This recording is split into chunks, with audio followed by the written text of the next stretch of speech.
Punjabi radio USA ਸੁਣ ਰਹੇ ਸਾਰੇ ਹੀ ਮਾਣਯੋਗ ਅਤੇ ਸਤਿਕਾਰਤ ਸਰੋਤਿਆਂ ਨੂੰ ਪੰਜਾਬੀ ਰੇਡੀਓ USA ਦੀ ਟੀਮ ਅਤੇ ਮੇਰੇ ਰਾਜਕਰਨਵੀਰ ਸਿੰਘ ਵੱਲੋਂ ਆਪ ਜੀ ਨੂੰ ਬਹੁਤ ਪਿਆਰ ਸਤਿਕਾਰ ਸਹਿਤ ਦੋਨੋਂ ਜੋੜ ਕੇ ਨਿੱਘੀ ਜਿਹੀ ਸਤਿ ਸ੍ਰੀ ਅਕਾਲ। ਸਭ ਨੂੰ ਜੀ ਨੂੰ ਆਖਦੇ ਹਾਂ। ਸਰੋਤੇ ਪ੍ਰੋਗਰਾਮ ਖਬਰ ਤੇ ਨਜ਼ਰ ਦੇ ਵਿੱਚ ਆਪ ਸਭ ਦਾ ਨਿੱਘਾ ਸਵਾਗਤ ਹੈ। ਅੱਜ 26 ਜੁਲਾਈ ਦਿਨ ਮੰਗਲਵਾਰ ਤੇ ਸਾਡੇ ਨਾਲ ਸਵੇਰ ਦੇ ਖਬਰ ਤੇ ਨਜ਼ਰ ਪ੍ਰੋਗਰਾਮ ਦੇ ਵਿੱਚ ਜੁੜ ਚੁੱਕੇ ਨੇ ਮਿੰਟੂ ਗੁਰੂ ਸਰੀਆ ਜੀ ਮਲੋਟ ਸਟੂਡੀਓਜ਼ ਤੋਂ। ਮਿੰਟੂ ਜੀ ਆਇਆਂ ਨੂੰ ਪਿਆਰ ਭਰੀ ਨਿੱਘੀ ਸਤਿ ਸ੍ਰੀ ਅਕਾਲ। ਸ਼ੁਕਰੀਆ ਜੀ, ਸਾਰਿਆਂ ਨੂੰ ਸਤਿ ਸ਼੍ਰੀ ਅਕਾਲ ਜੀ। ਸਾਡੇ ਅੱਜ ਦੇ ਪ੍ਰੋਗਰਾਮ ਖਬਰ ਤੇ ਨਜ਼ਰ ਇਸ ਨੂੰ ਸਪਾਂਸਰ ਕਰਦੇ ਨੇ ਖਾਲਸਾ ਇੰਸ਼ੋਰੈਂਸ ਏਜੰਸੀ ਵਾਲੇ, ਜਿਨ੍ਹਾਂ ਦੇ ਕੋਲੋਂ ਤੁਸੀਂ ਹਰ ਤਰ੍ਹਾਂ ਦੀ ਇੰਸ਼ੋਰੈਂਸ ਕਰਵਾ ਸਕਦੇ ਹੋ। ਇੰਸ਼ੋਰੈਂਸ ਇਹ ਪੂਰੇ ਅਮਰੀਕਾ ਭਰ ਦੇ ਵਿੱਚ ਕਰਦੇ ਨੇ। ਜੇਕਰ ਤੁਸੀਂ AARP ਦੇ ਮੈਂਬਰ ਹੋ, ਤੁਹਾਡਾ ਰੈਕਡ ਕਲੀਨ ਆ ਅਤੇ ਤੁਹਾਡੀ ਹੋਮ ਅਤੇ ਆਟੋ ਇੰਸ਼ੋਰੈਂਸ ਵਿੱਚ 30% ਤੱਕ ਦਾ ਤੁਹਾਨੂੰ ਡਿਸਕਾਊਂਟ ਦਵਾ ਸਕਦੇ ਨੇ। ਕਿਸੇ ਵੀ ਪ੍ਰਕਾਰ ਦੀ ਇੰਸ਼ੋਰੈਂਸ ਦੇ ਲਈ ਇਹਨਾਂ ਨੂੰ ਕਾਲ ਕਰੋ 408-272-2500 ਦੇ ਉੱਤੇ 4082722500 ਤੇ ਇਸ ਦੇ ਨਾਲ ਸੁਰਜੀਤ ਸਿੰਘ ਅਤੇ ਮਹਿੰਦਰ ਕੌਰ ਗੁਰਾਇਆ ਸੈਨ ਹੋਜ਼ੇ ਤੋਂ। ਇਹਨਾਂ ਦਾ ਵੀ ਬਹੁਤ ਬਹੁਤ ਧੰਨਵਾਦ। ਜੇਕਰ ਤੁਸੀਂ ਜਾਂ ਕੋਈ ਹੋਰ ਕਾਰੋਬਾਰ ਵੀ ਇਸ ਪ੍ਰੋਗਰਾਮ ਨੂੰ ਸਪਾਂਸਰ ਕਰਨਾ ਚਾਹੁੰਦੇ ਹੋ, ਸੰਪਰਕ ਕਰ ਸਕਦੇ ਹੋ ਨੰਬਰ 4087227698 ਦੇ ਉੱਤੇ 4087227698 ਦੇ ਉੱਤੇ। ਗੱਲਬਾਤ ਦਾ ਸਿਲਸਿਲਾ ਮਿੰਟੂ ਜੀ ਹੁਣ ਆਪਾਂ ਸ਼ੁਰੂ ਕਰਦੇ ਹਾਂ। ਭਗਵੰਤ ਮਾਨ ਹੋਣਾ ਨੇ ਆਪ ਦੇ ਵਿਵਾਦ ਦੇ ਵਿੱਚ ਮੋਦੀ ਨੂੰ ਵੀ ਘੜੀਸਿਆ ਜੀ। ਕਾਫੀ ਦਿਨਾਂ ਤੋਂ ਭਗਵੰਤ ਮਾਨ ਵਾਲਾ ਮੁੱਦਾ ਹੈ ਜਿਹੜਾ ਉਹ ਛਾਇਆ ਹੋਇਆ ਸੁਰਖੀਆਂ ਦੇ ਵਿੱਚ, ਤੇ ਅੱਜ ਇਹਦੇ 'ਚ ਹੋਰ ਵੀ ਜਿਹੜਾ ਸੇਕ ਆ ਗਿਆ। ਭਗਵੰਤ ਮਾਨ ਨੇ ਨਾਲ ਮੋਦੀ ਸਾਹਿਬ ਨੂੰ ਵੀ ਇਹ ਕਹਿ ਕੇ ਘੜੀਸ ਲਿਆ ਕਿ ਜੇ ਮੈਂ ਦੇਸ਼ ਦੀ ਸੁਰੱਖਿਆ ਦੇ ਵਿੱਚ ਕੋਈ ਸੰਨਮਾਰੀ ਕੀਤੀ ਹੈ, ਤੇ ਜਦੋਂ ਮੋਦੀ ਜਿਹੜਾ ਲੈ ਕੇ ਆਇਆ ਸੀ ਵਫਦ ਪਾਕਿਸਤਾਨ ਦਾ 에ਅਰਬੇਸ ਸਟੇਸ਼ਨ ਦੇ ਵਿੱਚ, ਜਿਹਦੇ 'ਚ ਇੱਕ ISI ਦਾ ਅਧਿਕਾਰੀ ਸੀਗਾ, ਉਹ ਕੀ ਹੋਇਆ? ਉਹ ਜਿਹੜਾ ਮੇਰੇ ਗੁਨਾਹ ਦੇ ਨਾਲੋਂ 100 ਗੁਣਾ ਵੱਧ ਗੁਨਾਹ ਆ, ਤੇ ਇਸ ਦਾ ਮਤਲਬ ਇਹ ਹੈ ਕਿ ਨਰਿੰਦਰ ਮੋਦੀ ਮੈਥੋਂ ਵੀ 100 ਗੁਣਾ ਵੱਧ ਦੋਸ਼ੀ ਹੈ। ਉਹਨਾਂ ਨੇ ਇਹ ਦਲੀਲ ਦੇ ਕੇ, ਇਹ ਤਰਕ ਖੜਾ ਕਰਕੇ ਇਸ ਵਿਵਾਦ ਨੂੰ ਇੱਕ ਨਵਾਂ ਮੋੜਾ ਦਿੱਤਾ ਹੈ। ਔਰ ਇਹ ਸਵਾਲ ਲੋਕਾਂ ਨੇ ਪਹਿਲਾਂ ਉਠਾਇਆ। ਭਗਵੰਤ ਮਾਨ ਤੋਂ ਪਹਿਲਾਂ ਲੋਕਾਂ ਨੇ ਸਵਾਲ ਇਹ ਉਠਾ ਦਿੱਤਾ ਸੀਗਾ ਕਿ ਜੇ ਭਗਵੰਤ ਮਾਨ ਦੀ ਏਡੀ ਕੋਈ ਵੀਡੀਓ ਦੇ ਨਾਲ ਏਡਾ ਹੱਲਾ ਮਚਿਆ, ਤੇ ਉਹ ISI ਦਾ ਜਿਹੜਾ ਅਫਸਰ ਸੀ ਉਹਨੂੰ ਹਾਰ ਪਾ ਕੇ ਅਸੀਂ 에ਅਰਬੇਸ ਸਟੇਸ਼ਨ ਤੇ ਲੈ ਆਏ, ਉਹ ਕੀ ਸੀ? ਪਰ ਭਗਵੰਤ ਮਾਨ ਦੀ ਇਹ ਜਿਹੜੀ ਦਲੀਲ ਇਹ ਕੰਮ ਨਹੀਂ ਆਉਣੀ। ਉਹ ਤੈਅ ਕਰ ਚੁੱਕੇ ਆ, ਸੰਸਦੀ ਕਮੇਟੀ ਜਿਹੜੀ ਜੋ ਉਹਨਾਂ ਨੇ ਕਰਨਾ ਉਹ ਤੈਅ ਹੋ ਚੁੱਕਾ ਹੈ। ਕਿਉਂਕਿ ਜਿਸ ਤਰੀਕੇ ਦੇ ਨਾਲ ਉੱਥੇ ਮੋਤੀ ਇੱਕੋ ਮਾਲਾ 'ਚ ਪਰੋਏ ਗਏ ਆ, ਉਹ ਦੱਸ ਦਿੱਤਾ ਕਿ ਕਿਵੇਂ ਉਹਨਾਂ ਨੇ ਇਹ ਸਾਰਾ ਮਾਮਲਾ ਜਿਹੜਾ ਨਜਿੱਠਣਾ ਹੈ। ਭਗਵੰਤ ਮਾਨ ਦੀ ਹੁਣ ਕੋਸ਼ਿਸ਼ ਇਹੀ ਹੈ ਕਿ ਵੱਧ ਤੋਂ ਵੱਧ ਜਿਹੜੇ ਇਸ ਤਰ੍ਹਾਂ ਦੇ ਪ੍ਰੋਪੇਗੰਡੇ ਆ ਜਾਂ ਇਸ ਤਰ੍ਹਾਂ ਦੇ ਤਰਕ ਹੈ, ਇਸ ਤਰ੍ਹਾਂ ਦੀਆਂ ਦਲੀਲਾਂ ਉਹ ਖੜੀਆਂ ਕੀਤੀਆਂ ਜਾਣ, ਤਾਂ ਕਿ ਕੁਛ ਨਾ ਕੁਛ ਜਿਹੜਾ ਇੱਕ ਦਬਾਅ ਖੜਾ ਕੀਤਾ ਜਾਵੇ ਉਸ ਕਮੇਟੀ ਤੇ ਜਿਹਨੇ ਇਹ ਫੈਸਲਾ ਕਰਨਾ ਸਾਰੇ ਮਾਮਲੇ ਦਾ। ਪਰ ਦੂਜੇ ਪਾਸੇ ਜੇ ਗੱਲ ਕਰੀਏ ਕਿ ਆਮ ਆਦਮੀ ਪਾਰਟੀ ਜਿਹੜੀ ਅੱਜ ਪ੍ਰੈਸ ਕਾਨਫਰੰਸ ਹੋਈ, ਉਹਦੇ ਵਿੱਚ ਸੰਜੇ ਸਿੰਘ ਹੋਰੀ ਜਾਂ ਇਹ ਆਏ ਆ 2-4 ਬੰਦੇ, ਪਰ ਉਦੋਂ ਆਏ ਜਦੋਂ ਭਗਵੰਤ ਮਾਨ ਦੀ ਗ੍ਰਿਫਤਾਰੀ ਦੀ ਗੱਲ ਚੱਲ ਪਈ ਹੈ। ਕਿਉਂਕਿ ਅੰਦਰ ਖਾਤੇ ਖਬਰਾਂ ਆ ਰਹੀਆਂ ਨੇ ਕਿ ਸੈਂਟਰ ਦੇ ਵਿੱਚੋਂ ਦਿੱਲੀ ਪੁਲਿਸ ਕਮਿਸ਼ਨਰ ਤੇ ਪ੍ਰੈਸ਼ਰ ਪੈ ਰਿਹਾ ਕਿ ਇਹਨੂੰ ਗ੍ਰਿਫਤਾਰ ਕਰੋ। ਹਾਲਾਂਕਿ ਜਿਹੜਾ ਕਮਿਸ਼ਨਰ ਹੈ ਉਹ ਬਚਦਾ ਪਿਆ ਕਿ ਕਿਤੇ ਸਿਆਪਾ ਮੇਰੇ ਗਲ 'ਚ ਨਾ ਪੁੱਠਾ ਪੈ ਜੇ, ਕਿਉਂਕਿ ਦਿੱਲੀ 'ਚ ਸਰਕਾਰ ਉਹਨਾਂ ਦੀ ਹੈ। ਸੋ ਇਸ ਕਰਕੇ ਥੋੜ੍ਹਾ ਜਿਹਾ ਇਹਦਾ ਬਚਾਅ ਹੋ ਰਿਹਾ ਭਗਵੰਤ ਮਾਨ ਦਾ, ਨਹੀਂ ਤੇ ਗ੍ਰਿਫਤਾਰੀ ਦੀਆਂ ਵੀ ਜਿਹੜੀਆਂ ਕਵਾਇਦਾਂ ਵਿੱਚੋਂ ਵਿੱਚ ਇਹਨਾਂ ਨੇ ਰੰਭੀਆਂ ਹੋਈਆਂ। ਸੋ ਜਦੋਂ ਇਹਨਾਂ ਨੂੰ ਪਤਾ ਲੱਗਿਆ ਕਿ ਇਹ ਗੱਲ ਹੋਣ ਵਾਲੀ ਹੈ, ਹੋ ਸਕਦਾ ਭਗਵੰਤ ਮਾਨ ਨੂੰ ਵੀ ਫੜ ਲੈਣ ਤੇ ਬਹੁਤ ਵੱਡਾ ਝਟਕਾ ਹੋਏਗਾ।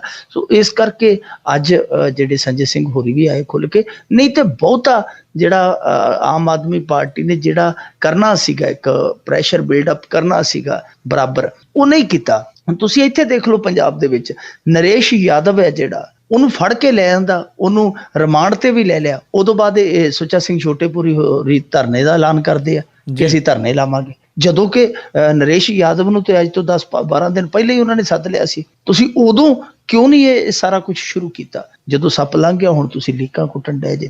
ਸੋ ਭਗਵੰਤ ਮਾਨ ਵਾਲੇ ਮਾਮਲੇ ਦੇ ਵਿੱਚ ਜੇ ਅਸੀਂ ਦੇਖੀਏ ਇਤਿਹਾਸ, ਕਿਉਂਕਿ ਇਹ ਸਾਰੀਆਂ ਚੀਜ਼ਾਂ ਜਿਹੜੀਆਂ ਪਹਿਲਾਂ ਵਾਪਰੀਆਂ ਨੇ। ਮੈਂ ਇੱਕ ਦਿਨ ਤੁਹਾਨੂੰ ਮੈਂਬਰ ਪਾਰਲੀਮੈਂਟ ਦੀ ਗੱਲ ਦੱਸੀ ਸੀ ਪਾਸ ਵਾਲੀ, ਹੋਰ ਵੀ ਕੁਝ ਇਹੋ ਜਿਹੇ ਫੈਸਲੇ ਆਏ ਆ ਇਤਿਹਾਸ ਦੇ ਵਿੱਚ, ਜਿੱਦਾਂ ਕਿ ਇੱਕ ਵਾਰੀ ਜਿਹੜਾ ਸਵਾਲ ਪੈਸੇ ਲੈ ਕੇ, ਰਿਸ਼ਵਤ ਲੈ ਕੇ ਸਵਾਲ ਪੁੱਛਣ ਦਾ ਮੁੱਦਾ ਸੀ, ਤੇ ਉਦੋਂ ਜਦੋਂ ਕਾਰਵਾਈ ਦੀ ਵਾਰੀ ਆਈ, ਉਦੋਂ ਸਾਡੇ ਇੱਥੋਂ ਦੇ ਸਪੀਕਰ ਸੀਗੇ ਜਿਹੜੇ ਉਹਨਾਂ ਨੇ ਆਖਿਆ ਸੀਗਾ ਕਿ ਇਹ ਜਿਹੜੇ ਸਵਾਲ ਵੱਡੀਆਂ ਕੰਪਨੀਆਂ ਦੇ ਮਫਾਦਾਂ ਵਾਸਤੇ ਪੁੱਛੇ ਗਏ ਰਿਸ਼ਵਤ ਲੈ ਕੇ, ਇਹ ਲੈਣ ਦੇਣ ਜਿਹੜਾ ਬਾਹਰ ਹੋਇਆ, ਹੁਣ ਸਵਾਲ ਉਹਨਾਂ ਨੇ ਸੰਸਦ ਦੇ ਵਿੱਚ ਪੁੱਛੇ ਸਨ, ਪਰ ਉਹ ਕਹਿੰਦੇ ਲੈਣ ਦੇਣ ਬਾਹਰ ਹੋਇਆ, ਕਾਨੂੰਨ ਬਾਹਰ ਆਪਦਾ ਕੰਮ ਕਰੇ, ਅਸੀਂ ਕੁਝ ਨਹੀਂ ਕਰ ਸਕਦੇ। ਜਦ ਕਿ ਉਸੇ ਸਮੇਂ ਰਾਜ ਸਭਾ ਦੇ 5-6 ਮੈਂਬਰ ਸਨ ਜਿਨ੍ਹਾਂ ਨੇ ਇਹੋ ਕੰਮ ਕੀਤਾ ਸੀ, ਉਹਨਾਂ ਨੂੰ ਮੁਅੱਤਲ ਕੀਤਾ ਗਿਆ ਸੀ।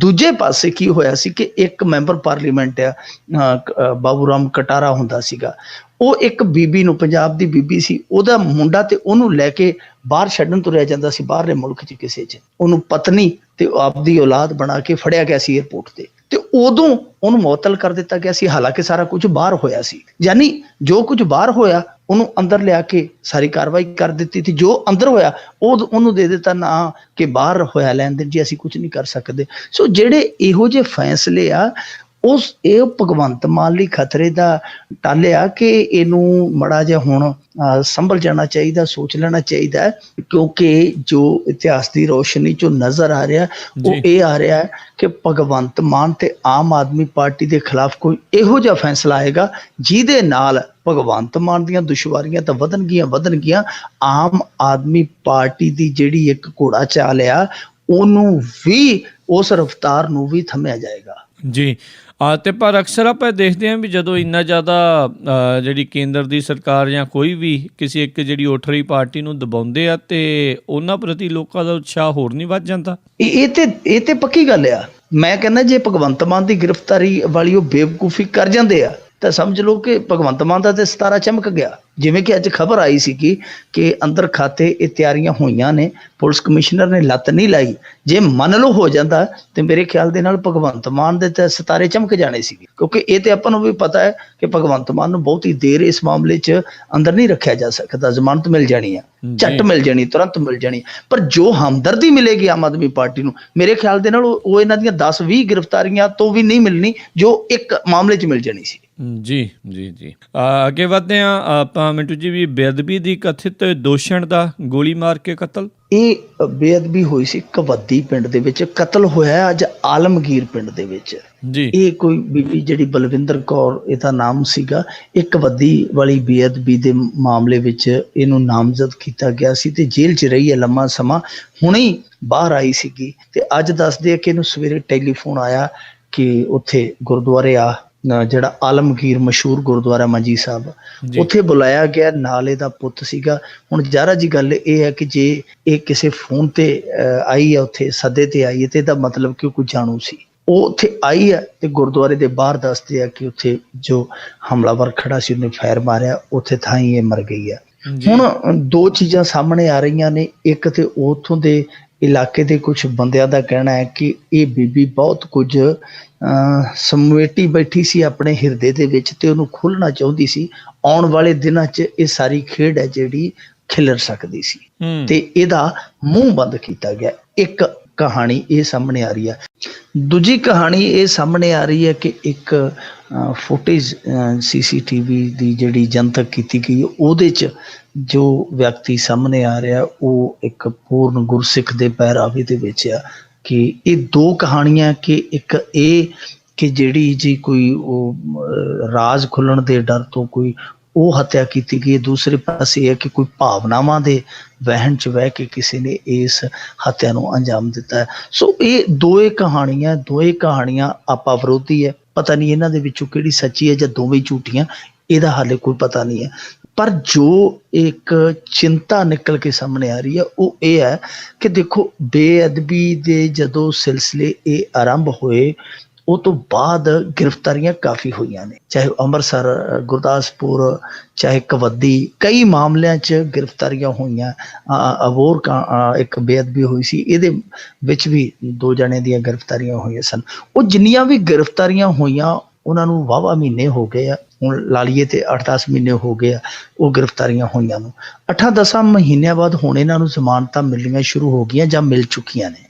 ਤੇ ਜਿਹੜੇ ਇਹ ਲੋਕ ਜਿਨ੍ਹਾਂ ਦੇ ਵਿੱਚੋਂ ਹੋ ਸਕਦਾ ਹੈ ਕੁਝ ਨਜਾਇਜ਼ ਵੀ ਹੋਣ, ਕੁਝ ਜਾਇਜ਼ ਵੀ ਹੋਣ, ਦੋਵਾਂ ਹੀ, ਜੇ ਆਪਾਂ ਦੋਵਾਂ ਚੀਜ਼ਾਂ ਨੂੰ ਲੈ ਕੇ ਚੱਲੀਏ, ਚਾਹੇ ਜਾਇਜ਼ ਹੈ ਕੋਈ ਨਜਾਇਜ਼ ਹੈ, ਹਾਲੇ ਉਸ ਚੀਜ਼ ਦਾ ਨਿਸਤਾਰਾ ਹੋਣਾ ਹੈ। ਤਾਂ ਇਹ ਜਿਹੜੇ ਲੋਕ ਬਾਹਰ ਆਉਣਗੇ ਜ਼ਮਾਨਤਾਂ ਤੇ, ਜੇ ਇਹ ਸਿਲਸਿਲਾ ਚੱਲ ਪਿਆ ਤੇ ਫਿਰ ਇਹ ਬੜਾ ਖਤਰਨਾਕ ਰੁਝਾਨ ਆ। ਚਾਹੇ ਸਾਜ਼ਿਸ਼ ਘਾੜੇ ਮਾਰਨ ਤੇ ਚਾਹੇ ਭਾਵਨਾਵਾਂ 'ਚ ਵਹਿ ਕੇ ਮਾਰਨ, ਮੌਤ ਜਿਹੜੀ ਹੈ ਉਹ ਨਿਸ਼ਚਿਤ ਹੋਏਗੀ। ਤਾਂ ਇਸ ਸੂਰਤ ਦੇ ਵਿੱਚ ਇੱਕੋ ਇੱਕ ਚੀਜ਼ ਜਿਹੜੀ ਬਚਦੀ ਉਹ ਇਹ ਆ ਕਿ ਸਰਕਾਰ ਨੂੰ ਸੰਭਲ ਜਾਣਾ ਚਾਹੀਦਾ, ਕਿਉਂਕਿ ਅੱਗੇ ਇਸ ਤਰ੍ਹਾਂ ਦੀਆਂ ਵਾਰਦਾਤਾਂ ਹੋ ਚੁੱਕੀਆਂ। ਮਨਦੀਪ ਸਿੰਘ ਕੁੱਬੇ ਨੇ ਹਵਾਲਾ ਦੇ ਵਿੱਚ ਜਾ ਕੇ ਮਾਰਿਆ ਹੋਇਆ ਹੈ ਪ੍ਰਵਾਸੀ ਨੂੰ, ਜਿਹਨੇ ਬੇਅਦਬੀ ਕੀਤੀ ਸੀ, ਥਾਣੇ ਦੇ ਵਿੱਚ ਜਾ ਕੇ ਮਾਰਤਾ ਸੀ, ਪਰ ਉਸ ਤੋਂ ਬਾਅਦ ਵੀ ਇਹੋ ਜੀ ਕੋਈ ਵੀ ਪਹਿਲ ਕਦਮੀ ਨਹੀਂ ਕੀਤੀ ਗਈ ਸਰਕਾਰ ਵੱਲੋਂ ਕਿ ਘੱਟੋ ਘੱਟ ਜਾਨ ਕਿਸੇ ਦੀ ਨਾ ਜਾਵੇ, ਜਾਨੀ ਨੁਕਸਾਨ ਨਾ ਹੋਵੇ। ਜਿਹਨੂੰ ਸਜ਼ਾ ਮਿਲਣੀ ਹੈ ਕਾਨੂੰਨ ਦੇ ਦਾਇਰੇ 'ਚ ਰਹਿ ਕੇ ਕਾਨੂੰਨ ਹੀ ਦੇਵੇ, ਕੋਈ ਆਪਣੇ ਹੱਥੀਂ ਸਜ਼ਾ ਨਾ ਦੇਵੇ ਜਿਹਦੇ ਨਾਲ ਮਾਹੌਲ ਹੈ ਜਿਹੜਾ ਉਹ ਖਰਾਬ ਹੋਵੇ। ਸੋ ਇਹ ਸਰਕਾਰ ਨੂੰ ਸੋਚਣ ਵਿਚਾਰਨ ਦੀ ਗੱਲ ਹੈ, ਕਿਉਂਕਿ ਹੁਣ ਇਹ ਬੇਅਦਬੀ ਮਾਮਲਿਆਂ ਦੇ ਜਿਹੜੇ ਕਥਿਤ ਦੋਸ਼ੀ ਹੈ, ਜਿਨ੍ਹਾਂ ਦੇ ਕੇਸ ਹਾਲੇ ਅੰਡਰ ਟਰਾਇਲ ਹੈ, ਉਹ ਬਾਹਰ ਆਉਣਗੇ। ਜੇ ਇਸ ਤਰ੍ਹਾਂ ਦੀਆਂ ਘਟਨਾਵਾਂ ਚਾਹੇ ਉਹ ਕੋਈ ਵੀ ਕਰੇ, ਸਾਜ਼ਿਸ਼ ਘਾੜੇ ਕਰਨ, ਚਾਹੇ ਜਿਹੜੇ ਸਿੱਖ ਧਰਮ ਨਾਲ ਜੁੜੇ ਲੋਕ ਆ, ਤਾਂ ਇਹ ਨਹੀਂ ਹੋਣੀਆਂ ਚਾਹੀਦੀਆਂ ਕਿਸੇ ਵੀ ਹਾਲਤ ਦੇ ਵਿੱਚ। ਜੀ ਜੀ ਬਿਲਕੁਲ ਜੀ। ਮਿੰਟੂ ਜੀ, ਅਗਲੀ ਗੱਲ ਕਰਦੇ ਹਾਂ। ਮੋਦੀ ਦੇ ਭਾਰਤ ਦੀ ਇੱਕ ਰਿਪੋਰਟ ਨੇ ਖੋਲੀ ਪੋਲ। ਜੀ, ਇਹ ਮੋਦੀ ਦੇ ਭਾਰਤ ਦੀ ਜਿਹੜੀ ਪੋਲ ਆ ਉਹ ਇੱਕ ਰਿਪੋਰਟ ਨੇ ਖੋਲੀ ਹੈ। ਉਹ ਰਿਪੋਰਟ ਕੀ ਕਹਿੰਦੀ ਆ, ਬੜੀ ਗੱਲ ਹੈ ਜਿਹੜੀ ਉਹ ਵਜਨ ਵਾਲੀ ਹੈ, ਵਜਨ ਵਾਲੀ ਵੀ ਆ ਤੇ ਤਵਾਜ਼ਨ ਨੂੰ ਹੈਰਾਨ ਕਰਨ ਵਾਲੀ ਵੀ ਹੈ। ਇਸ ਰਿਪੋਰਟ ਦੇ ਵਿੱਚ ਦੱਸਿਆ ਗਿਆ ਕਿ 4 ਕਰੋੜ 80 ਲੱਖ ਜਿਹੜਾ ਨਵਜਾਤ ਬੱਚਾ ਹੈ ਭਾਰਤ ਦੇ ਵਿੱਚ ਅਵਿਕਸਿਤ ਹੈ, ਯਾਨੀ ਕੁਪੋਸ਼ਣ ਦਾ ਸ਼ਿਕਾਰ ਆ, ਜਾਂ ਸਰੀਰਕ ਤੌਰ ਤੇ ਉਹ ਵਿਕਸਿਤ ਨਹੀਂ ਹੋ ਪਾ ਰਿਹਾ, ਜਾਂ ਮਾਨਸਿਕ ਤੌਰ ਤੇ ਵਿਕਸਿਤ ਨਹੀਂ ਹੋ ਪਾ ਰਿਹਾ। ਉਹ ਆਪਾਂ ਕਹਿ ਸਕਦੇ ਹਾਂ ਕਿ ਬੱਚੇ ਦਾ ਜਿਹੜਾ ਸਰੀਰਕ ਜਾਂ ਬੌਧਿਕ ਵਿਕਾਸ ਹੈ ਉਹ ਅਧੂਰਾ ਹੋ ਰਿਹਾ। ਇਸ ਤਰ੍ਹਾਂ ਦੇ ਬੱਚਿਆਂ ਦੀ ਗਿਣਤੀ ਹੈ ਜਿਹੜੀ ਉਹ 4 ਕਰੋੜ 80 ਲੱਖ ਦੇ ਕਰੀਬ ਆ। ਜੇ ਆਪਾਂ ਗੱਲ ਕਰੀਏ ਕਿ ਦੂਜੇ ਤੇ ਤੀਜੇ ਨੰਬਰ ਤੇ ਉਹ ਸਾਡੇ ਤੋਂ ਬਾਅਦ ਹੈ ਨਾਈਜੀਰੀਆ ਤੇ ਪਾਕਿਸਤਾਨ ਜੀ। ਉਹਨਾਂ ਦੇ ਜਿਹੜੀ ਗਿਣਤੀ ਹੈ ਉਹ ਕੁਝ ਲੱਖਾਂ ਦੇ ਵਿੱਚ ਹੈ, ਪਰ ਅਸੀਂ ਜੋ ਉਹਨਾਂ ਤੋਂ ਪਹਿਲੇ ਸਥਾਨ ਤੇ ਖੜੇ ਆ, ਅਸੀਂ ਉਹਨਾਂ ਤੋਂ ਕਿਤੇ ਕੋਹਾਂ ਅੱਗੇ ਆ। ਔਰ ਇਸ ਰਿਪੋਰਟ ਦਾ ਜਿਹੜਾ ਖੁਲਾਸਾ ਕੀਤਾ ਹੈ ਉਹ ਕੀਤਾ ਹੈ ਇੱਕ ਸੰਸਥਾ ਹੈ ਜਿਹੜੀ ਅੰਤਰਰਾਸ਼ਟਰੀ ਵਿਕਾਸ ਦਾਨਦਾਤਾ ਸੰਸਥਾ ਵਾਟਰ ਐਡ ਨੇ। ਉਹਨੇ ਇਹ ਸਾਰੀ ਇਸ ਚੀਜ਼ ਨੂੰ ਖੰਗਾਲਿਆ ਤੇ ਇਸ ਚੀਜ਼ ਨੂੰ ਇੱਕ ਆਇਨੇ ਦੇ ਰੂਪ ਦੇ ਵਿੱਚ, ਇੱਕ ਸ਼ੀਸ਼ੇ ਦੇ ਰੂਪ ਦੇ ਵਿੱਚ ਸਾਡੇ ਸਾਹਮਣੇ ਰੱਖਿਆ। ਦੂਜੇ ਪਾਸੇ ਜੇ ਭਾਰਤ ਦੀ ਗੱਲ ਕਰੀਏ ਤੇ ਬੇਸ਼ੱਕ ਜਿੰਨੇ ਮਰਜ਼ੀ ਦਾਅਵੇ ਕੀਤੀ ਜਾਣ, ਇੱਥੇ ਇੱਕ ਗਿਣਤੀ ਇਹੋ ਜਿਹੀ ਹੈ ਜੋ ਸਾਨੂੰ ਬਹੁਤ ਪਛੜੇ ਦੇਸ਼ਾਂ ਦੀ ਸੂਚੀ 'ਚ ਕਤਾਰ 'ਚ ਖੜਾ ਕਰਦੀ ਹੈ। ਉਹ ਇਹ ਹੈ ਕਿ ਲਗਭਗ 55 ਤੋਂ 60 ਕਰੋੜ ਦੇ ਦਰਮਿਆਨ ਲੋਕ ਹੈ ਜਿਹੜੇ ਉਹਨਾਂ ਕੋਲ ਵਰਤਣ ਲਈ ਟਾਇਲਟ ਹੀ ਨਹੀਂ ਹੈ। ਸੋ ਇਹ ਇੱਕ ਬਹੁਤ ਵੱਡਾ ਕਹਿ ਲਈਏ ਕਿ ਸਾਡੇ ਦੇਸ਼ ਦੇ ਮੱਥੇ ਦੇ ਉੱਤੇ ਧੱਬਾ ਹੈ, ਜੋ ਤਰੱਕੀ ਹੈ ਉਹਦੇ ਮੱਥੇ ਤੇ ਧੱਬਾ ਆ ਕਿ ਅੱਜ ਤੱਕ ਅਸੀਂ ਪੂਰੇ ਮੁਲਕ ਦੇ ਵਿੱਚ ਟਾਇਲਟ ਹੀ ਮੁਹੱਈਆ ਨਹੀਂ ਕਰਵਾ ਸਕੇ।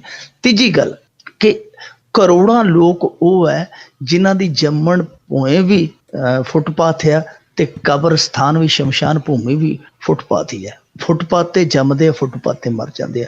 ਤੇ 35 ਕਰੋੜ ਲੋਕ ਤੇ ਇਹੋ ਜਿਹੇ ਦੱਸੇ ਜਾਂਦੇ ਭਾਰਤ ਦੇ ਵਿੱਚ ਜਿਨ੍ਹਾਂ ਦੇ ਕੋਲ ਕੋਈ ਨਾਗਰਿਕਤਾ ਹੀ ਨਹੀਂ, ਯਾਨੀ ਖਾਨਾ ਬਦੋਸ਼ ਜਿਹਨਾਂ ਨੂੰ ਆਪਾਂ ਕਬੀਲਾ ਕਹਿ ਦਿੰਦੇ ਆ, ਜਿਹਦੇ ਵਿੱਚ ਬਹੁਤ ਸਾਰੇ ਕਬੀਲੇ ਆ ਜਾਂਦੇ ਆ ਤਾਂ ਖਾਨਾ ਬਦੋਸ਼ ਦਾ ਨਾਮ ਦਿੱਤਾ ਜਾਂਦਾ ਕਿ 30 ਤੋਂ 35 ਕਰੋੜ ਜਿਹੜੇ ਪਲਾਈ ਸਾਹਿਬ ਨੇ, ਗੁਰਮੀਤ ਸਿੰਘ ਪਲਾਈ, ਉਹਨਾਂ ਨੇ ਆਪਣੇ ਇੱਕ ਲੇਖ ਦੇ ਵਿੱਚ ਦੱਸਿਆ ਸੀਗਾ ਕਿ ਇਹੋ ਜਿਹੇ ਲੋਕ ਹੈ ਜਿਨ੍ਹਾਂ ਦੇ ਕੋਲ ਨਾ ਵੋਟਰ ਕਾਰਡ ਆ, ਨਾ ਆਧਾਰ ਕਾਰਡ ਆ, ਨਾ ਸ਼ਨਾਖਤੀ ਕਾਰਡ ਹੈ ਤੇ ਨਾ ਹੀ ਕੋਈ ਪਤਾ ਹੈ, ਸਥਾਈ ਪਤਾ ਹੈ। ਉਹ ਚੱਕਰਵਰਤੀ ਹੈ, ਉਹ ਕਿਸੇ ਗਿਣਤੀ 'ਚ ਨਹੀਂ ਆਉਂਦੇ।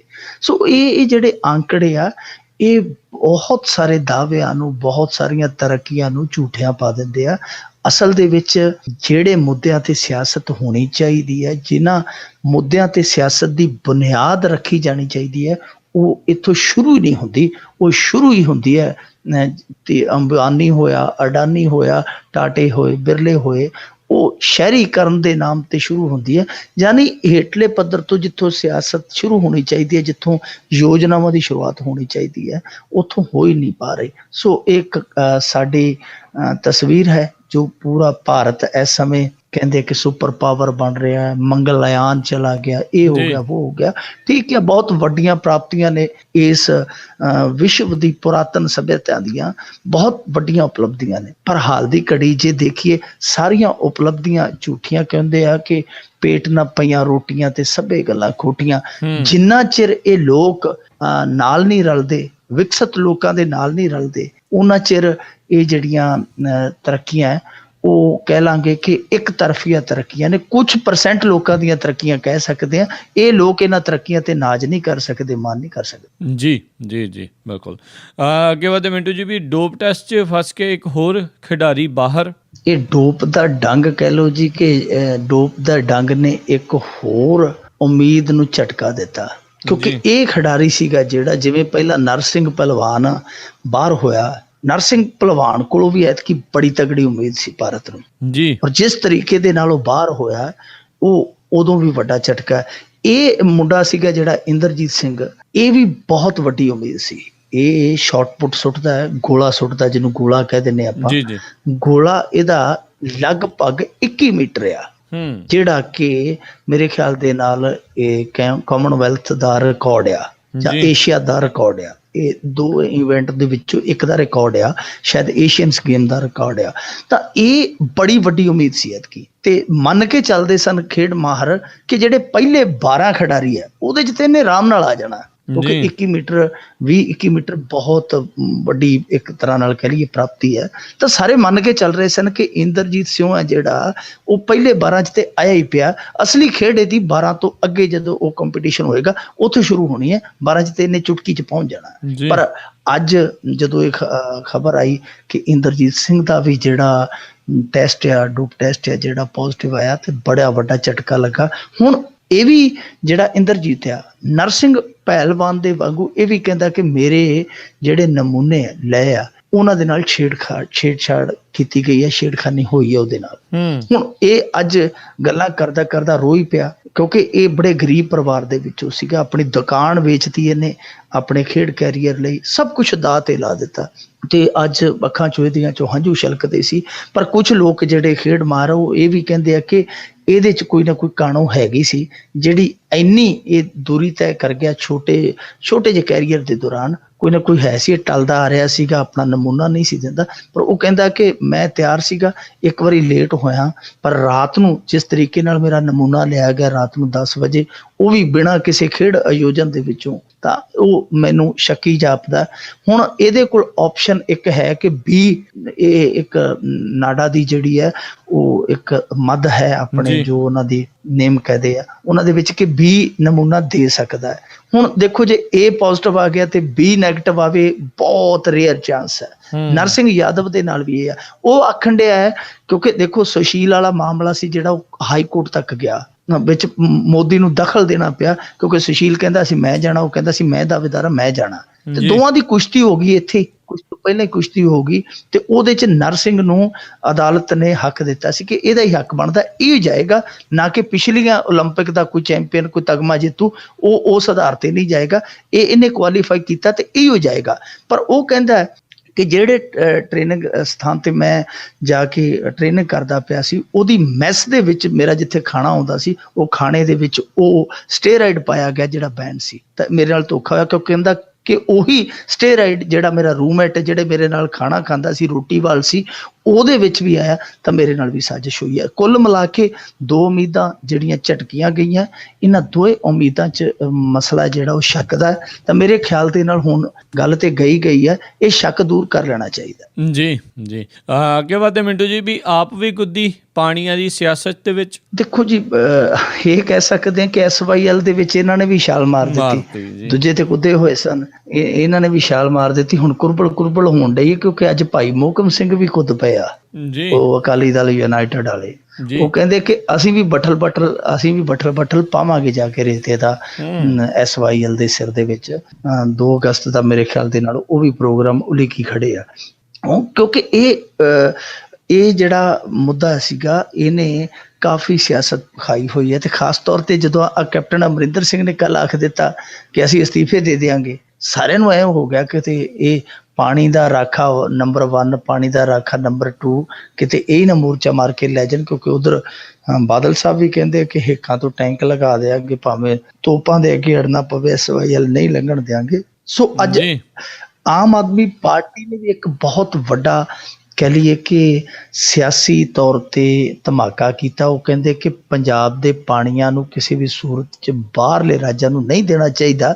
ਉਹਨਾਂ ਨੇ ਇੱਥੋਂ ਤੱਕ ਆਖਿਆ ਕਿ ਨਰਿੰਦਰ ਮੋਦੀ ਨੂੰ ਚਾਹੀਦਾ ਕਿ ਉਹ ਤਿੰਨੇ ਰਾਜਾਂ ਦੀ ਇੱਕ ਐਮਰਜੈਂਸੀ ਮੀਟਿੰਗ ਸੱਦੇ, ਪੰਜਾਬ, ਹਰਿਆਣਾ, ਰਾਜਸਥਾਨ ਦੀ, ਤੇ ਇਸ ਪਾਣੀ ਦਾ ਨਿਬੇੜਾ ਕਰੇ। ਉਹਨਾਂ ਕਿਹਾ ਕਿ ਆਮ ਆਦਮੀ ਪਾਰਟੀ ਪਾਣੀਆਂ ਦੇ ਮੁੱਦੇ ਤੇ ਪੰਜਾਬ ਦੇ ਹੱਕ ਨਾਲ ਖੜੀ ਹੈ, ਪੰਜਾਬ ਦੇ ਨਾਲ ਖੜੀ ਹੈ। ਇਹ ਹੁਣ ਦੇਖੋ ਜੀ, ਆਮ ਆਦਮੀ ਪਾਰਟੀ ਦੀ ਇਹ ਜਿਹੜੀ ਦਲੀਲ ਹੈ ਉਹ ਕਿੰਨੀ ਕੁ ਸਿਰੇ ਚੜ੍ਹਦੀ ਹੈ, ਕਿੰਨੀ ਕੁ ਜਨਤਾ ਉਹਨੂੰ ਪ੍ਰਵਾਨ ਕਰਦੀ ਹੈ, ਕਿਉਂਕਿ ਪਹਿਲਾਂ ਇਹਨਾਂ ਦੀ ਇੱਕ ਜਿਹੜੀ ਕਰਾਮਾਤ ਸੀਗੀ ਉਹ ਪੁੱਠੀ ਪੈ ਗਈ ਸੀ ਇਹਨਾਂ ਨੂੰ। ਕੇਜਰੀਵਾਲ ਸਾਹਿਬ ਇੱਥੇ ਕੁਝ ਹੋਰ ਕਹਿ ਗਏ ਸਨ, ਦਿੱਲੀ 'ਚ ਕੁਝ ਹੋਰ ਹੋ ਗਿਆ ਸੀ। ਉਸ ਤੋਂ ਬਾਅਦ ਬੇਸ਼ੱਕ ਇਹਨਾਂ ਨੇ ਹਲਫਨਾਮਾ ਬਦਲਿਆ, ਪਰ ਇਹ ਹਲਫਨਾਮੇ ਜਿਹੜੇ ਹੁੰਦੇ ਆ ਉਹ ਪਹਿਲਾ ਜਿਹੜਾ ਉਹ ਰੱਦ ਨਹੀਂ ਮੰਨਿਆ ਜਾਂਦਾ, ਦੂਜਾ ਭਾਵੇਂ ਨਵਾਂ ਦੇ ਦਈਏ। ਸੋ ਉਹ ਹਲਫਨਾਮੇ ਅਦਲਾ ਬਦਲੀ 'ਚ ਵੀ ਬਹੁਤ ਕੁਝ ਹੋਇਆ ਸੀ। ਹੁਣ ਉਸੇ ਗੇੜ ਨੂੰ ਫਿਰ ਇੱਕ ਵਾਰੀ ਗੇੜਾ ਦਿੱਤਾ SYL ਦੇ ਮੁੱਦੇ ਤੇ ਇਹਨਾਂ ਨੇ, ਆਮ ਆਦਮੀ ਪਾਰਟੀ ਵਾਲਿਆਂ ਨੇ। ਕੈਪਟਨ ਅਮਰਿੰਦਰ ਸਿੰਘ ਵੀ ਸਿਆਸਤ ਦੇ ਮੈਦਾਨ ਦੇ ਵਿੱਚ ਹੈ SYL ਦੇ ਮੁੱਦੇ ਨੂੰ ਲੈ ਕੇ। ਬਾਦਲ ਸਾਹਿਬ ਤੇ ਪਹਿਲਾਂ ਹੀ ਡਟੇ ਹੋਏ ਸਨ। ਉਧਰ ਮੋਹਕਮ ਸਿੰਘ ਹੋਰੀ, ਜਿਵੇਂ ਜਿਵੇਂ ਸਰਬੱਤ ਖਾਲਸਾ ਵਾਲਾ ਦਿਨ ਨੇੜੇ ਆ ਰਿਹਾ, ਉਹਨਾਂ ਨੇ ਵੀ ਚੇਤਾ ਆ ਗਿਆ ਕਿਉਂਕਿ ਪੰਜਾਬ ਆ, ਪੰਜਾਬ ਦੇ ਕੋਈ ਹੱਕ ਵੀ ਹਨ, ਪੰਜਾਬ ਦੇ ਪਾਣੀਆਂ ਦੇ ਮੁੱਦੇ ਦੀ ਵੀ ਗੱਲ ਕਰਨੀ, ਹੁਣ ਉਹ ਵੀ ਚੱਲ ਪਏ ਇਸੇ ਲਈ। ਤੇ ਯਾਨੀ ਪਾਣੀ ਦੇ ਮੁੱਦੇ ਤੇ ਹੁਣ ਪੂਰੀ ਪਾਣੀ 'ਚ ਮਧਾਣੀ ਪੈ ਚੱਲੀ ਹੈ। ਪਰ ਇਹ ਲੋਕਾਂ ਨੇ ਹੁਣ ਤੈਅ ਕਰਨਾ ਕਿ ਪਾਣੀ ਦੇ ਮੁੱਦੇ ਤੇ ਕੌਣ ਕਿੱਥੇ ਖੜਾ ਹੈ, ਪਾਣੀ ਦੀ ਅਸਲ ਲੜਾਈ ਹੈ ਵੀ ਕੀ ਨਹੀਂ। ਇਹ ਸਭ ਕੁਝ ਤੈਅ ਕਰਨਾ ਜ਼ਰੂਰੀ ਹੈ ਲੋਕਾਂ ਦੁਆਰਾ, ਕਿਉਂਕਿ ਇਹ ਇੱਕ ਭਰਮ ਜਾਲ ਹੈ ਜਿਹੜਾ ਵਿਛਾਇਆ ਜਾ ਰਿਹਾ। ਮੈਂ ਵਾਰ-ਵਾਰ ਕਹਿਣਾ ਕਿ ਜੋ ਗੱਲ ਫੈਲਾਈ ਜਾ ਰਹੀ ਹੈ, ਜਿਹੜੀ ਹਾਈਪ ਕ੍ਰੀਏਟ ਕੀਤੀ ਜਾ ਰਹੀ ਹੈ, ਉਹ ਐਸਾ ਹੈ ਹੀ ਨਹੀਂ। ਇਹਨਾਂ ਨੇ, ਭਾਜਪਾ ਵਾਲਿਆਂ ਨੇ 2017 ਤੱਕ ਤੇ ਰਿਸਕ ਲੈਣਾ ਹੀ ਨਹੀਂ ਕਿ SYL ਦਾ। ਦੇਖੋ ਸੁਪਰੀਮ ਕੋਰਟ ਦੇ ਵਿੱਚ ਸਾਰੀਆਂ ਜਿਰਹਾਂ, ਸਾਰੀਆਂ ਬਹਿਸਾਂ ਪੂਰੀਆਂ ਹੋ ਗਈਆਂ। ਸਿਰਫ ਤੇ ਸਿਰਫ ਉਸ ਬੈਂਚ ਨੇ ਰਾਏ ਆਪਣੀ ਪੜ੍ਹ ਕੇ ਸੁਣਾਉਣੀ ਹੈ। ਉਹ ਰਾਏ ਕਿਉਂ ਨਹੀਂ ਆ ਰਹੀ? ਕਿੰਨੇ ਮਹੀਨੇ ਬੀਤ ਗਏ, ਉਹ ਆ ਹੀ ਨਹੀਂ ਰਹੇ। ਉਹਦਾ ਮਤਲਬ ਇਹ ਹੈ ਕਿ ਉਹ ਮਸਲਾ ਇੱਕ ਵਾਰੀ ਠੰਡੇ ਬਸਤੇ 'ਚ ਪੈ ਗਿਆ, ਪਰ ਉਧਰ ਪੈ ਗਿਆ ਠੰਡੇ ਬਸਤੇ 'ਚ। ਇਹਨਾਂ ਨੇ ਬਸਤੇ ਨੂੰ ਠੰਡਾ ਨਹੀਂ ਹੋਣ ਦੇਣਾ, ਇਹਨਾਂ ਨੇ ਬਸਤੇ ਨੂੰ ਅੱਗ ਲਾਈ ਰੱਖਣੀ ਹੈ। ਸੋ ਇਹ ਜਿਹੜੀ ਸਿਆਸਤ ਹੋ ਰਹੀ ਹੈ, ਚਾਹੇ ਆਮ ਆਦਮੀ ਪਾਰਟੀ ਵਾਲੇ, ਚਾਹੇ ਕਾਂਗਰਸ ਹੈ, ਚਾਹੇ ਅਕਾਲੀ ਹੈ, ਬੇਲੋੜੀ ਹੈ, ਬਿਲਕੁਲ ਨਿਰਮੂਲ ਆ। ਇਹਨਾਂ ਨੂੰ ਜਿਹੜੇ ਮੁੱਦੇ ਜ਼ਰੂਰੀ ਨੇ, ਪੰਜਾਬ ਦੀਆਂ ਜਿਹੜੀਆਂ ਹੋਰ ਸਮੱਸਿਆਵਾਂ, ਉਹਦੇ ਆਧਾਰ ਤੇ ਜਿਹੜੀ ਹੈ ਉਹ ਸਿਆਸਤ ਕਰਨੀ ਚਾਹੀਦੀ ਹੈ। ਪਾਣੀ ਵਾਲਾ ਮੁੱਦਾ ਹਾਲ ਦੀ ਘੜੀ ਕੋਈ ਮੁੱਦਾ ਨਹੀਂ ਹੈ। ਜੀ ਜੀ ਜੀ। ਤੇ ਅੱਗੇ ਆਪਾਂ ਜੇ ਵਧੀਏ ਵੀ ਸਿਪਾਹੀ ਲੱਗਣ ਦੀ ਕਤਾਰ 'ਚ ਲੱਗੇ 13,000 ਮਾਸਟਰ ਡਿਗਰੀ ਹੋਲਡਰ। ਇਹ ਸਾਡੇ ਇੱਥੇ ਜਿਹੜੀ ਫੌਜ ਫਿਰਦੀ ਹੈ, ਜਿਹੜੇ ਅੱਗੇ ਜਿਵੇਂ ਕਹਿੰਦੇ ਹੁੰਦੇ ਸੀਗੇ ਨਾ ਕਿ ਜਿਹੜਾ ਅੱਗੇ ਪੰਜਾਬ ਦੇ ਵਿੱਚ ਜਿਹਨੂੰ ਪੁੱਛਦੇ ਸੀ ਉਹ ਕਹਿੰਦਾ ਸੀ ਮੈਂ ਕਿਸਾਨੀ ਕਰਦਾ, ਮੈਂ ਆਹ ਕਰਦਾ। ਛਿੱਕੜ ਇਹ ਕਹਿ ਦਿੰਦੇ ਮੈਂ ਤਾਂ ਟਰੱਕਾਂ ਤੇ ਲੱਗਾ। ਪਰ ਅੱਜ ਜਿਹਨੂੰ ਪੁੱਛੋ ਤੇ ਉਹ ਮਾਣ ਦੇ ਨਾਲ ਕਹਿੰਦਾ ਕਿ ਮੈਂ ਬੇਰੁਜ਼ਗਾਰ ਆ। ਉਹ ਬੜੇ ਮਾਣ ਦੇ ਨਾਲ। ਤੇ ਇਹੋ ਜਿਹੇ ਤੁਹਾਨੂੰ ਜੇ ਪੰਜਾਂ ਨੂੰ ਪੁੱਛੋਗੇ, ਪੰਜਾਂ ਚੋਂ 4 ਤੇ ਪੱਕੇ ਮਿਲ ਹੀ ਜਾਣੇ ਆ। ਉਹ ਕਹਿੰਦੇ ਕਿ ਕੰਮ ਕੋਈ ਨਹੀਂ ਕਰਦੇ, ਭੁੱਖੇ ਵੀ ਨਹੀਂ ਮਰਦੇ, ਐਸ਼ਾ ਵੀ ਨਹੀਂ ਕਰਦੇ, ਵਿੱਚ ਵਿਚਾਲਾ ਜਿਹੀ ਆ। ਤਾਂ ਇਹ ਜਿਹੜੀ ਬੇਰੁਜ਼ਗਾਰੀ ਦੀ ਤਸਵੀਰ ਆ। ਹੁਣ ਸਿਪਾਹੀ ਰੱਖਣੇ ਇਹਨਾਂ ਨੇ 7,000, ਮੇਰੇ ਖਿਆਲ ਦੇ ਨਾਲ 7,000 ਕੁੱਲ ਅਸਾਮੀਆਂ। ਉਹਦੇ ਲਈ ਜਿਹੜੀਆਂ ਐਪਲੀਕੇਸ਼ਨਸ ਗਈਆਂ ਨੇ ਉਹ ਲਗਭਗ 7 ਲੱਖ, ਯਾਨੀ 7,000 ਨੌਕਰੀ ਹੈ ਤੇ 7 ਲੱਖ ਉਹਦੀ ਥਾਂ ਤੇ ਇੱਕ ਕੰਪੀਟੀਟਰ ਕਹਿ ਲਓ, ਮੁਕਾਬਲੇਬਾਜ਼ ਕਹਿ ਲਓ। ਹੁਣ ਉਹਦੇ ਵਿੱਚ ਜਦੋਂ ਅਰਜ਼ੀਆਂ ਛਾਂਟੀਆਂ ਤਾਂ 67,000 ਤੋਂ ਕੁਝ ਜ਼ਿਆਦਾ ਜਿਹੜੇ ਉਹ ਉਮੀਦਵਾਰ ਨਿਕਲੇ ਜਿਹੜੇ BA ਕੀਤੀ ਹੈ ਜਾਂ BA ਤੋਂ ਉੱਤੇ ਕੁਝ ਪੜ੍ਹੇ ਆ। 67,000 ਤੇ 13,700 ਉਮੀਦਵਾਰ ਇਸ ਤਰ੍ਹਾਂ ਦਾ ਜਿਨ੍ਹਾਂ ਨੇ ਮਾਸਟਰ ਡਿਗਰੀ ਕੀਤੀ ਹੋਈ। ਕਿਸੇ ਨੇ MCA ਕੀਤੀ ਹੈ, ਕਿਸੇ ਨੇ MSc ਕੀਤੀ ਹੈ, ਕਿਸੇ ਨੇ ਕੋਈ ਮਾਸਟਰ ਡਿਗਰੀ। ਸੋ 13,500 ਮਾਸਟਰ ਡਿਗਰੀ ਵਾਲਾ ਜਿਹੜਾ ਉਹ ਵੀ ਸਿਪਾਹੀ ਲੱਗਣ ਲਈ ਦੌੜੇਗਾ। ਇਹ ਸਾਡੀ ਬੇਰੁਜ਼ਗਾਰੀ ਦੀ ਇੱਕ ਕਰੀਏ ਹਕੀਕਤ ਆ। ਕਿਉਂਕਿ ਦੇਖੋ ਸਿਪਾਹੀ ਜਿਹੜਾ ਆ ਉਹ ਪੁਲਿਸ ਮਹਿਕਮੇ ਦਾ ਜਿਸ ਕਹੀਏ ਕਿ ਸਭ ਤੋਂ ਹੇਠਲਾ ਰੈਂਕ ਆ ਸਿਪਾਹੀ। ਤੇ ਪੰਜਾਬ ਸਰਕਾਰ ਨੇ ਉਸ ਹੇਠਲੇ ਰੈਂਕ ਤੇ ਵੀ ਇਹ ਅੱਗੇ ਸ਼ਰਤ ਰੱਖੀ ਹੋਈ ਆ ਕਿ ਜਿਹੜਾ ਵੀ ਭਰਤੀ ਹੋਏਗਾ 3 ਸਾਲ ਬੇਸਿਕ ਪੇ ਲਏਗਾ। ਤੇ ਉਹ ਜੇ ਬੇਸਿਕ ਪੇ ਲਾਈਏ 15,000 ਰੁਪਇਆ ਬਣਦੀ ਹੈ। ਤੁਸੀਂ ਆਪ ਹਿਸਾਬ ਲਾ ਲਓ, 15,000 ਰੁਪਏ ਦੀ ਤਨਖਾਹ ਲਈ ਜਿਹੜੀ ਨੌਕਰੀ ਹੈ ਉਹਦੇ ਲਈ ਕਿੰਨੀ ਮਾਰੋ ਮਾਰ ਹੋ ਰਹੀ ਹੈ। ਹੁਣ 7 ਲੱਖ ਬੰਦਾ ਹੈ ਤੇ 7,000 ਜਿਹੜੀ ਸੀਟ ਆ। ਪਰ ਇਹੀ ਨਹੀਂ, ਇਹ ਸਿਪਾਹੀ ਤੇ ਚਲੋ ਫਿਰ ਵੀ ਅਗਲਾ ਕਹਿ ਦਿੰਦਾ ਕੀ ਹੋਇਆ ਜੇ 15,000 ਤਨਖਾਹ ਹੈ, ਉਤੋਂ ਹੇਠੋਂ ਤੇ ਕਮਾਈ ਹੈਗੀ ਹੈ, ਨਾਲੇ ਡੰਡੇ ਦਾ ਰੋਹ ਬਹੁਤ ਆ।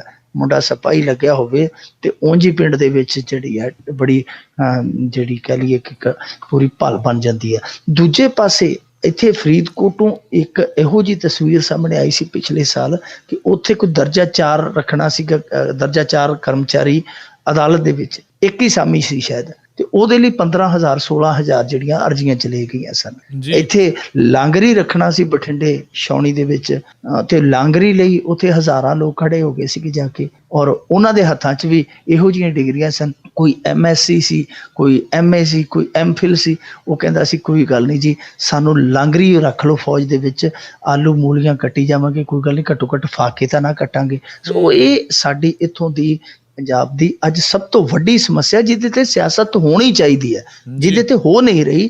ਇਹ ਸਭ ਤੋਂ ਵੱਡੀ ਸਮੱਸਿਆ ਕਿ ਰੁਜ਼ਗਾਰ ਜਿਹੜਾ ਉਹ ਘਟ ਰਿਹਾ, ਬੇਰੁਜ਼ਗਾਰ ਜਿਹੜੇ ਆ ਉਹ ਹਰੇਕ ਸਾਲ 4 ਲੱਖ ਬੇਰੁਜ਼ਗਾਰ ਹੈ ਜਿਹੜੇ ਉਹ ਨੌਕਰੀ ਦੀ ਕਤਾਰ 'ਚ 10ਵੀਂ ਜਾਂ 12ਵੀਂ ਕਰਕੇ ਉਹ ਆ ਖੜਦੇ ਆ। ਉਹਨਾਂ ਨੂੰ ਕਿਹੜੇ ਲੇਖੇ ਲਾਉਣਾ, ਉਹਨਾਂ ਨੂੰ ਸਕਿਲਡ ਕਰਨਾ ਹੈ, ਉਹਨਾਂ ਲਈ ਸਰਕਾਰੀ ਨੌਕਰੀਆਂ ਕ੍ਰੀਏਟ ਕਰਨੀਆਂ, ਉਹਨਾਂ ਨੂੰ ਬਾਹਰਲੇ ਮੁਲਕਾਂ 'ਚ ਭੇਜਣਾ, ਕਿਹੜੇ ਲੇਖੇ ਲਾਉਣਾ, ਇਹਦੇ ਤੇ ਚਰਚਾ ਹੋਣੀ ਚਾਹੀਦੀ ਹੈ। ਨਾ ਕਿ ਜਿਹੜੇ ਬੇਲੋੜੇ ਜਿਹੇ ਮੁੱਦੇ ਆ, ਮੇਰੇ ਖਿਆਲ ਦੇ ਨਾਲ ਇਹਨਾਂ ਨੂੰ ਵਿਚਾਰਨ ਦੀ ਥਾਂ ਤੇ ਇਹ ਵਿਚਾਰਨਾ ਚਾਹੀਦਾ ਹੈ ਕਿ ਜਿਸ ਦਿਨ ਇਹ ਜਿਹੜੀ ਫਿਰਦੀ ਹੈ ਬੇਰੁਜ਼ਗਾਰ ਫੌਜ ਫਿਰਦੀ ਹੈ, ਜਿਸ ਦਿਨ ਇਹਨਾਂ ਦੇ ਦਿਮਾਗ ਫਿਰ ਗਏ ਉਸ ਦਿਨ ਕੀ ਹੋਏਗਾ। ਜੀ ਜੀ ਜੀ। ਅਤੇ ਜੇ ਅਗਲੀ ਆਪਾਂ ਗੱਲ ਕਰੀਏ ਵੀ ਪੈਸੇ ਨਾ ਹੋਣ ਕਰਕੇ ਪੰਜਾਬੀ ਭਾਸ਼ਾ ਵਿਭਾਗ ਦੀਆਂ ਪੁਸਤਕਾਂ ਦੀ ਛਪਾਈ ਰੁਕੀ। ਇਹ ਇੱਕ ਬੜੀ ਮੰਦਭਾਗੀ ਖਬਰ ਹੈ ਜੀ ਕਿ ਪੰਜਾਬੀ ਜ਼ੁਬਾਨ ਹੈ ਜਿਹੜੀ, ਪੰਜਾਬੀ ਇਤਿਹਾਸ ਹੈ ਜਿਹੜਾ, ਉਹ ਆਪਣੇ ਵਿਹੜੇ ਦੇ ਵਿੱਚ ਹੀ ਮੋਕਲਾ ਨਹੀਂ ਹੈ, ਆਪਣੇ ਵਿਹੜੇ ਦੇ ਵਿੱਚ ਹੀ ਉਦਾਸ ਹੈ। ਇਹ ਇਸ ਤਰ੍ਹਾਂ ਜੀ ਕਿ ਭਾਸ਼ਾ ਵਿਭਾਗ ਜਿਹਦੇ ਜਿੰਮੇ ਹੈ ਇਤਿਹਾਸ ਨੂੰ ਪਸਾਰਨਾ, ਸਾਹਿਤ ਨੂੰ ਪਸਾਰਨਾ, ਪੰਜਾਬੀਅਤ ਨੂੰ ਪਸਾਰਨਾ, ਉਹ ਤੇ ਆਪ ਇੱਕ ਤੰਗ ਹਾਲੀ ਦਾ ਸ਼ਿਕਾਰ ਹੈ, ਬਦਹਾਲੀ ਦਾ ਸ਼ਿਕਾਰ ਹੈ। 56 ਲੱਖ ਦੀ ਦੇਣਦਾਰੀ ਹੈ ਜਿਹੜੇ ਪੁਸਤਕਾਂ ਦੇ ਪ੍ਰਕਾਸ਼ਕ ਹੈ ਜਾਂ ਛਾਪਦੇ ਛਾਪੇਖਾਨੇ ਆ ਜਿਹੜੇ, ਉਹਨਾਂ ਦੀ 56 ਲੱਖ ਦੀ ਦੇਣਦਾਰੀ ਹੈ। ਹੁਣ ਉਹ ਕਹਿੰਦੇ ਕਿ ਭਾਈ ਸਾਡਾ ਹੱਕ ਇੱਥੇ ਰੱਖ ਤੇ ਅਗਲੀਆਂ ਪੁਸਤਕਾਂ ਚੱਕ, ਪਿਛਲੇ ਦੇ ਜਾ, ਅਗਲੇ ਲੈ ਜਾ, ਨਹੀਂ ਤੇ ਭਾਈ ਹੱਥ ਖੜੇ ਆ। ਹੁਣ ਭਾਸ਼ਾ ਵਿਭਾਗ ਵਾਲੇ ਆਪਦੀ ਜੇਬ ਚੋਂ ਨਹੀਂ ਦੇ ਸਕਦੇ, ਉਹ ਛਾਪੇਖਾਨੇ ਬੰਦ ਹੋ ਗਏ, ਪ੍ਰਕਾਸ਼ਕਾਂ ਨੇ ਜਿਹੜੇ ਹੱਥ ਖੜੇ ਕਰ ਦਿੱਤੇ। ਉਹਦਾ ਸਿੱਟਾ ਇਹ ਨਿਕਲਿਆ ਕਿ ਜਿਹੜੇ ਸਟਾਕ ਸੀਗੇ ਪੁਸਤਕਾਂ ਦੇ, ਜਿਹੜੀਆਂ ਪੁਸਤਕਾਂ ਪੰਜਾਬੀ ਦੀ ਜਿੰਦ ਜਾਨ ਨੇ, ਉਹ ਮੈਂ ਕੁਝ ਤੁਹਾਨੂੰ ਨਾਂ ਦੱਸ ਦਿੰਦਾ ਜਿਨ੍ਹਾਂ ਦਾ ਸਟਾਕ ਖਤਮ ਹੋ ਗਿਆ ਪੰਜਾਬ ਦੇ ਵਿੱਚੋਂ। ਕਿਹੜੀਆਂ ਪੁਸਤਕਾਂ ਨੇ? ਕੁਝ ਪੁਸਤਕਾਂ ਦੇ ਮੈਂ ਤੁਹਾਨੂੰ ਨਾਮ ਦੱਸਦਾ। ਭਾਈ ਕਾਹਨ ਸਿੰਘ ਨਾਭਾ ਹੋਰਾਂ ਦਾ ਮਹਾਨ ਕੋਸ਼, ਉਹ ਮਾਰਕੀਟ ਦੇ ਵਿੱਚੋਂ ਖਤਮ ਹੋ ਚੁੱਕਾ ਹੈ। ਦੂਸਰੀ ਕਿਤਾਬ ਸ਼ਾਹ ਮੁਹੰਮਦ ਦਾ ਜੰਗਨਾਮਾ, ਜਿਹਨੂੰ ਆਪਾਂ ਸ਼ਾਹਕਾਰ ਰਚਨਾ ਕਹਿ ਸਕਦੇ ਹਾਂ, ਸ਼ਾਹ ਮੁਹੰਮਦ ਦੀ। ਪੰਜਾਬ ਕੋਸ਼, ਤਵਾਰੀਖ, ਗੁਰੂ ਖਾਲਸਾ, ਇਹ ਸਾਰੀਆਂ ਮਹੱਤਵਪੂਰਨ ਪੁਸਤਕਾਂ ਜਿਹੜੀਆਂ ਉਹ ਨਵਾਂ ਐਡੀਸ਼ਨ ਨਹੀਂ ਆਇਆ, ਪੁਰਾਣੇ ਆ ਜਿਹੜੇ ਉਹ ਵਿਕ ਗਏ, ਤਾਂ ਇਸ ਕਰਕੇ ਉਹਨਾਂ ਦੇ ਸਟਾਕ ਦੇ ਵਿੱਚ ਖੜੋਤ ਆ ਗਈ ਹੈ। ਹੁਣ ਦੇਖੋ ਏਡੀਆਂ ਮਹੱਤਵਪੂਰਨ ਕਿਤਾਬਾਂ ਜਿਹੜੀਆਂ ਘਰ ਘਰ 'ਚ ਹੋਣੀਆਂ ਚਾਹੀਦੀਆਂ, ਔਰ ਮੇਰੇ ਖਿਆਲ ਦੇ ਨਾਲ ਤੇ ਫ੍ਰੀ ਆਫ ਕੋਸਟ ਇਹਨਾਂ ਨੂੰ ਚਾਹੀਦੀਆਂ ਸੀ ਕਿ ਘਰ ਘਰ ਲੈ ਜਾਂਦੇ, ਤਾਂ ਉਹਨਾਂ ਪੁਸਤਕਾਂ ਦੀ ਜਿਹੜੀ ਛਪਾਈ ਵੀ ਇਹ ਲਗਾਤਾਰ ਬਣਾ ਨਹੀਂ ਸਕੇ। 56 ਲੱਖ ਰੁਪਈਆ, ਮਹਿਜ 56 ਲੱਖ ਰੁਪਈਆ, 2000 ਕਰੋੜ ਦੀਆਂ ਸਮਾਰਕਾਂ ਬਣਾ ਰਹੇ ਆ, ਯਾਦਗਾਰਾਂ ਬਣਾ ਰਹੇ ਆ। ਤਾਂ ਮੇਰੇ ਖਿਆਲ ਦੇ ਨਾਲ ਉਹ ਸਮਾਰਕਾਂ ਪੱਥਰ ਲਾਉਣ ਨਾਲੋਂ, ਉਹ ਯਾਦਗਾਰਾਂ ਨਾਲੋਂ ਆਹ ਸ਼ਬਦ ਦਾ ਲੰਗਰ ਬਿਹਤਰ ਸੀ, ਜਿਹੜਾ ਕਿ ਅੱਜ ਤੰਗਹਾਲੀ ਦਾ ਤੋਟ ਦਾ ਸ਼ਿਕਾਰ ਹੋ ਗਿਆ। ਤੇ ਮੇਰੇ ਖਿਆਲ ਦੇ ਨਾਲ ਜਿਹੜੇ ਲੋਕ ਜਦੋਂ ਕੋਈ ਚੋਣ ਮੈਨੀਫੈਸਟੋ ਦੀ ਤੁਲਨਾ ਕਿਸੇ ਧਾਰਮਿਕ ਗ੍ਰੰਥ ਨਾਲ ਕਰਦਾ, ਜਿਨ੍ਹਾਂ ਦੇ ਕਾਲਜਿਆਂ 'ਚ ਭਾਂਬੜ ਮੱਚ ਖਲੋਂਦੇ ਮੱਕੜ ਸਾਹਿਬ ਵਰਗੇ, ਉਹਨਾਂ ਨੂੰ ਚਾਹੀਦਾ ਹੈ ਕਿ ਅਸਲੀ ਸਿੱਖੀ ਦਾ ਜਿਹੜਾ ਕਰਤੱਵ ਹੈ ਉਹ ਆ ਕੇ ਨਿਭਾਉਣ। ਮੇਰੇ ਖਿਆਲ ਦੇ ਨਾਲ ਜੇ ਮੱਕੜ ਸਾਹਿਬ ਹਫ਼ਤਾ ਕੋ ਆਪਦੀ ਕਾਰ ਰੋਕ ਲੈਣ ਤੇ ਇੰਨੇ ਕੋ ਪੈਸੇ ਨਿਕਲ ਆਉਣੇ, ਗੁਰੂ ਕੀ ਗੋਲਕ ਦੇ ਨਿਕਲ ਆਉਣੇ ਆ, ਇੱਧਰ ਲਾਏ ਹੋਣ, ਮੇਰੇ ਖਿਆਲ ਦੇ ਨਾਲ ਇਹ ਸਭ ਤੋਂ ਵਧੀਆ ਸਿੱਖੀ ਦਾ ਉੱਤਮ ਕੰਮ ਆ। ਕਿਉਂਕਿ ਸਰਕਾਰ ਤੇ ਤੁਹਾਨੂੰ ਪਤਾ ਹੈ ਕਿ ਉਹ ਕਿਹੋ ਜਿਹੇ ਹਾਲਾਤਾਂ 'ਚੋਂ ਗੁਜ਼ਰਦੀ ਪਈ ਹੈ ਤੇ ਕਿਹੋ ਜਿਹਾ ਉਹਦਾ ਵਿਜ਼ਨ ਹੈ ਇਹਨਾਂ ਚੀਜ਼ਾਂ ਨੂੰ ਲੈ ਕੇ, ਉਹ ਸਾਰਿਆਂ ਨੂੰ ਪਤਾ ਹੈ। ਜੇ ਇਹ ਆਪਣੇ ਆਪ ਨੂੰ ਸਿੱਖ ਐਲਾਨਦੇ ਆ, ਆਪਣੇ ਆਪ ਨੂੰ ਸਿੱਖ ਰਹਿਬਰ ਮੰਨਦੇ ਆ, ਸਿੱਖੀ ਦੇ ਇਹ ਨੰਬਰਦਾਰ ਬਣੇ ਆ, ਤੇ ਇਹਨਾਂ ਨੂੰ ਇਹੋ ਜਿਹਾ ਕੰਮ ਕਰਨਾ ਚਾਹੀਦਾ। ਨਹੀਂ ਆਪਦੇ ਕੋਲੋਂ ਤੇ ਘੱਟੋ ਘੱਟ ਸਰਕਾਰ ਨੂੰ ਤੇ ਕਹਿਣ ਕਿ ਭਾਈ ਇਸ ਚੀਜ਼ 'ਚ ਖੜੋਤ ਨਹੀਂ ਆਉਣੀ ਚਾਹੀਦੀ, ਤੁਸੀਂ ਦੂਜੇ ਕੰਮ ਹੈ ਜਿਹੜੇ, ਚਾਹੇ ਉਹ ਗਊ ਸਮਾਰਕ ਬਣਾਉਣੀ ਹੈ, ਚਾਹੇ ਕੁਝ ਹੋਰ ਬਣਾਉਣਾ, ਮੈਟਰੋ ਚਲਾਉਣੀ ਹੈ, ਚਾਹੇ ਬਿਜਲੀ ਸਰਪਲਸ ਲਈ ਖੰਭੇ ਖੜੇ ਕਰਨੇ, ਇਹ ਸਾਰੀਆਂ ਚੀਜ਼ਾਂ ਜਿਹੜੀਆਂ ਉਹ ਚੱਲਦੀਆਂ ਰਹਿਣਗੀਆਂ, ਪਰ ਆ ਜਿਹੜਾ ਸ਼ਬਦ ਲੰਗਰ ਹੈ ਇਹ ਮੁੱਕਣਾ ਨਹੀਂ ਚਾਹੀਦਾ, ਇਹ ਅਟੁੱਟ ਰਹਿਣਾ ਚਾਹੀਦਾ। ਜੀ ਜੀ ਬਿਲਕੁਲ। ਬਹੁਤ ਬਹੁਤ ਤੁਹਾਡਾ ਧੰਨਵਾਦ ਕਰਦੇ ਹਾਂ ਮਿੰਟੂ ਜੀ। ਸਮਾਂ ਜਿਹੜਾ ਜੀ ਆਪਣਾ ਸਮਾਪਤ ਹੈ ਹੁਣ, ਤੇ ਕੱਲ ਨੂੰ ਫੇਰ ਮਿਲਾਂਗੇ ਅਗਲੇ ਬੁਲਟਨ ਦੇ ਵਿੱਚ। ਉਦੋਂ ਤੱਕ ਲਈ ਤੁਹਾਡਾ ਬਹੁਤ ਬਹੁਤ ਧੰਨਵਾਦ, ਮਿਹਰਬਾਨੀ, ਸਤਿ ਸ੍ਰੀ ਅਕਾਲ। ਸ਼ੁਕਰੀਆ ਜੀ, ਸਤਿ ਸ਼੍ਰੀ ਅਕਾਲ। ਤੇ ਸਰੋਤਿਓ, ਇੱਥੇ ਹੀ ਸਾਡਾ ਅੱਜ ਦਾ ਇਹ ਪ੍ਰੋਗਰਾਮ ਖਬਰ ਤੇ ਨਜ਼ਰ ਉਹ ਵੀ ਹੁਣ ਸਮਾਪਤ ਹੁੰਦਾ ਹੈ। ਹੁਣ ਮੈਨੂੰ ਰਾਜਕਰਨਵੀਰ ਸਿੰਘ ਨੂੰ ਵੀ ਇਜਾਜ਼ਤ ਦਿਓ। ਮੇਰੇ ਵੱਲੋਂ ਵੀ ਆਪ ਸਭ ਨੂੰ ਬਹੁਤ ਪਿਆਰ ਸਤਿਕਾਰ ਸਹਿਤ ਦੋਨੋਂ ਅੱਜ ਜੋੜ ਕੇ ਨਿੱਘੀ ਜਿਹੀ ਸਤਿ ਸ੍ਰੀ ਅਕਾਲ। ਜਿਉਂਦੇ ਵਸਦੇ ਰਹੋ, ਹੱਸਦੇ ਖੇਲਦੇ ਰਹੋ ਤੇ ਸੁਣਦੇ ਰਹੋ ਪੰਜਾਬੀ ਰੇਡੀਓ USA।